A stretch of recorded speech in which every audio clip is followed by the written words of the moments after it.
ഈ സമരത്തെ അഭിവാദ്യം ചെയ്തുകൊണ്ട് പ്രസംഗിക്കുവാൻ അഖിലേന്ത്യാ മഹിളാ സാംസ്കാരിക സംഘടനയുടെ സംസ്ഥാന പ്രസിഡന്റ് സൗഭാഗ്യകുമാരി ക്ഷണിക്കും. ഈ പ്രതിഷേധ ധർണയുടെ ബഹുമാന്യനായ അധ്യക്ഷൻ, പാർട്ടിയുടെ ബഹുമാന്യനായ സംസ്ഥാന സെക്രട്ടറി സഖാവ് ജെയ്സൺ ജോസഫ്, ഈ സെക്രട്ടേറിയറ്റ് മാർച്ച് ഉദ്ഘാടനം ചെയ്തുകൊണ്ട് ഇവിടെ സംസാരിച്ച പാർട്ടിയുടെ ഏറ്റവും ആദരണീയനായ പോളിറ്റ് ബ്യൂറോ മെമ്പർ സഖാവ് കെ രാധാകൃഷ്ണ, ഇവിടെ സന്നിഹിതരായിരിക്കുന്ന ബഹുമാന്യരായ സംസ്ഥാന നേതാക്കളെ, എത്രയും പ്രിയപ്പെട്ട സഖാക്കളെ, നമ്മളിവിടെ ഈ ധർണയുടെ ആധാരമായ വിഷയങ്ങൾ ഇവിടെ വിശദീകരിക്കപ്പെട്ട് കഴിഞ്ഞു. നമ്മുടെ സമൂഹത്തിലെ സാധാരണ മനുഷ്യരുടെ ജീവിതത്തെ അതീവ ഗുരുതരമായി ബാധിക്കുന്ന വിഷയങ്ങളെ ഉയർത്തിക്കൊണ്ടാണ് ഈ ധർണയും ഈ പ്രതിഷേധ സെക്രട്ടേറിയറ്റ് മാർച്ചും ഇവിടെ നടക്കുന്നത്.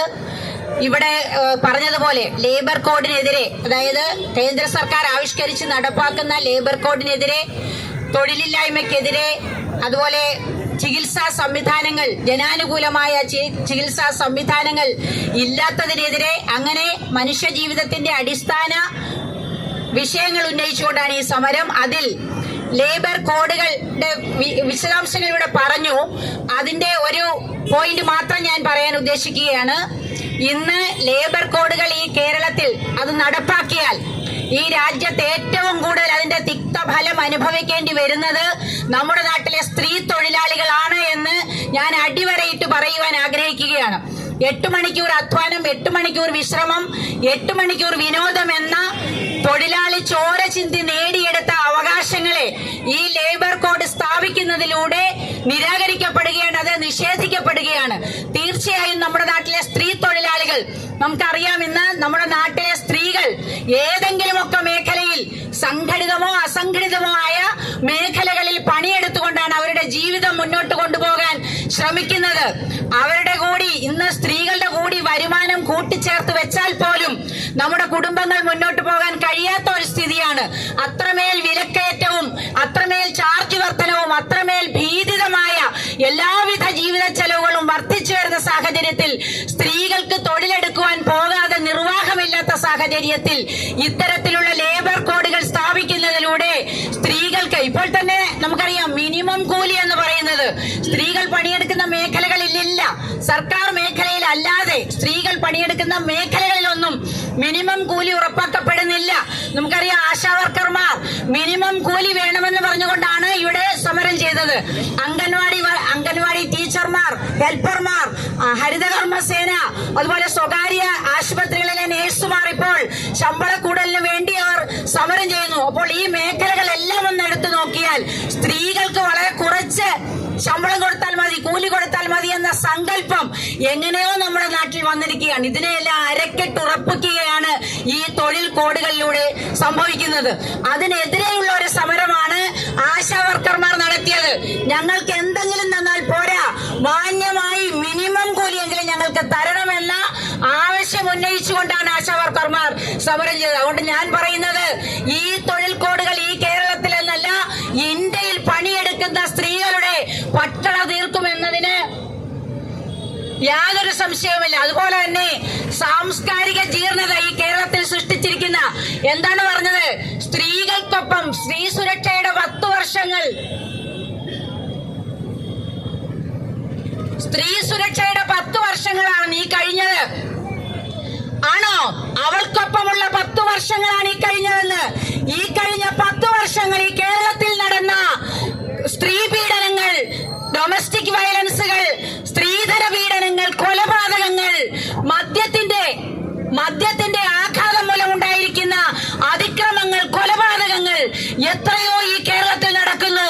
എന്നിട്ട് നാണമില്ലാതെ പറയുകയാണ് അവൾക്കൊപ്പമാണ് ഈ 10 വർഷം എന്ന്. അപ്പോൾ ഉദാഹരണങ്ങൾ ഞാൻ എടുത്തു പറയുന്നില്ല, 5 മിനിറ്റ് മാത്രം സംസാരിക്കാനാണ് ആഗ്രഹിക്കുന്നത്. അതുകൊണ്ട് ഈ കേരളത്തിൽ ഈ കഴിഞ്ഞ ഭരണത്തിൽ നടന്നിരുന്ന സ്ത്രീകൾക്കെതിരെ നടന്ന അതിക്രമങ്ങൾ ഈ കേരളത്തിലെ സ്ത്രീകൾ അത് മനസ്സിലാക്കുന്നുണ്ട്. തീർച്ചയായിട്ടും അതിനെതിരെയുള്ള വൻപൻ പോരാട്ടങ്ങളിൽ ആ സ്ത്രീകൾ അണിനിരക്കുമെന്നുള്ളതിൽ യാതൊരു തർക്കവുമില്ല. അതിന്റെ ഭാഗമായി തന്നെയാണ് കൂലി കൂടുതൽ ചോദിച്ചുകൊണ്ട് സ്ത്രീകൾ ഇന്ന് പണിമുടക്കുവാൻ വേണ്ടി ധൈര്യപൂർവ്വം മുന്നോട്ട് വരുന്നത്. അതുപോലെ അതിക്രമങ്ങൾക്കെതിരെ, തൊഴിൽ ചൂഷണങ്ങൾക്കെതിരെ, തൊഴിലിനു വേണ്ടി ഇവിടെ CPO ഉദ്യോഗാർത്ഥികളൊക്കെ ഇവിടെ വന്നു നിന്ന് സമരം ചെയ്ത വനിതാ CPO ഉദ്യോഗാർത്ഥികൾ ഇവിടെ നിന്ന് സമരം ചെയ്തത് നമ്മൾ കണ്ടു. വളരെ ഉശിരോടുകൂടി സമരം ചെയ്യുവാൻ, പക്ഷേ അവരുടെ സമരം അത് വിജയത്തിലെത്താൻ കഴിഞ്ഞില്ല. അപ്പോൾ അത്തരത്തിൽ നികൃഷ്ടമായ ഒരു ഭരണമാണ് ഇവിടെ ഈ 10 വർഷം നടന്നത് എന്നുള്ളതിന് യാതൊരു തർക്കവുമില്ല. ഞാൻ അവസാനിപ്പിക്കുകയാണ്. ഈ നാട്ടിലെ സ്ത്രീകൾക്ക് ഈ രാജ്യത്തിന് ജീവിക്കണമെങ്കിൽ പോരാട്ടത്തിന്റെ പാതയിലേക്ക് ഇറങ്ങി വരണം.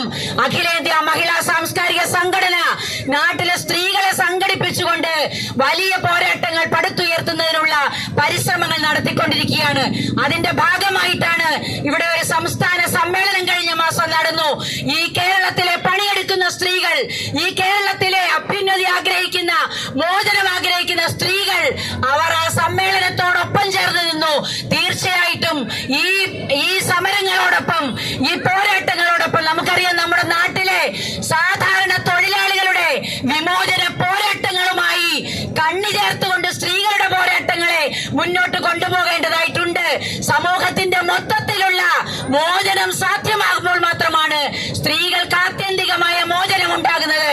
ഒരു സോഷ്യലിസ്റ്റ് വ്യവസ്ഥയിൽ മാത്രമാണ് സ്ത്രീകൾക്ക് അത്തരത്തിൽ ആത്യന്തിക മോചനം സാധ്യമായിട്ടുള്ളൂ. ചരിത്രം സാക്ഷിയാണ്. അവിടെ മാത്രമാണ് സ്ത്രീകൾ സമാദരണീയരായിരുന്നത്. അവർക്ക് സാമൂഹ്യ പദവി ലഭ്യമായിട്ടുള്ളത്, അവർക്ക് തുല്യത ലഭ്യമായിട്ടുള്ളത്. ഇപ്പോൾ കൊണ്ടുവരുന്ന വിദ്യാഭ്യാസ പദ്ധതിയായാലും തൊഴിൽ കോഡുകളായാലും എല്ലാം തന്നെ നമ്മുടെ ഭരണഘടന മുന്നോട്ട് വയ്ക്കുന്ന സ്ത്രീ പുരുഷ തുല്യതയെ തന്നെ അട്ടിമറിക്കുന്ന, കാരണം സ്ത്രീകൾ അടിമകളാണെന്നും സ്ത്രീകൾ അവർ ഭരിക്കപ്പെടേണ്ടവരാണെന്നും അവർക്ക് തുല്യത അവകാശപ്പെടുന്നില്ല എന്നും ഒക്കെ തന്നെയുള്ള ധാരാളം പഴഞ്ചൻ ധാരണകളെ തിരികെ കൊണ്ടുവരുന്ന ഒരു കാലഘട്ടത്തിൽ നമ്മൾ ജീവിക്കുമ്പോൾ വനിതകളുടെ പോരാട്ടത്തിന് അതീവ പ്രാധാന്യമുണ്ട്. ആ പോരാട്ടത്തിന് ഈ രാജ്യത്തെ മുഴുവൻ സ്ത്രീകളെ, വിശേഷിച്ച് നമ്മുടെ സംസ്ഥാനത്തെ സ്ത്രീകളെയെല്ലാം തയ്യാറാക്കി എടുത്തുകൊണ്ട് സജ്ജരാക്കിക്കൊണ്ട് വമ്പൻ പോരാട്ടങ്ങളുടെ ഭാഗത്തേക്ക്, എല്ലാവിധ തൊഴിൽ അവകാശങ്ങൾക്ക് വേണ്ടി, ജീവിക്കാനുള്ള അവകാശത്തിന് വേണ്ടിയുള്ള പോരാട്ടങ്ങളുടെ ഭാഗത്തേക്ക് മുഴുവൻ സ്ത്രീകളും അണിനിരക്കും. അങ്ങനെയുള്ള പ്രയത്നത്തിൽ അഖിലേന്ത്യാ മഹിളാ സാംസ്കാരിക സംഘടന വ്യാപൃതമാകും. ഈ ധർണാ സമരത്തിന് എല്ലാവിധ വിജയാശംസകളും അഖിലേന്ത്യാ മഹിളാ സാംസ്കാരിക സംഘടനയുടെ സംസ്ഥാന കമ്മിറ്റിയുടെ പേരിൽ ആശംസിച്ചുകൊണ്ട് ഞാൻ എന്റെ വാക്കുകൾ അവസാനിപ്പിക്കുന്നു. പോരാട്ടങ്ങൾ നീണാൽ വാഴട്ടെ.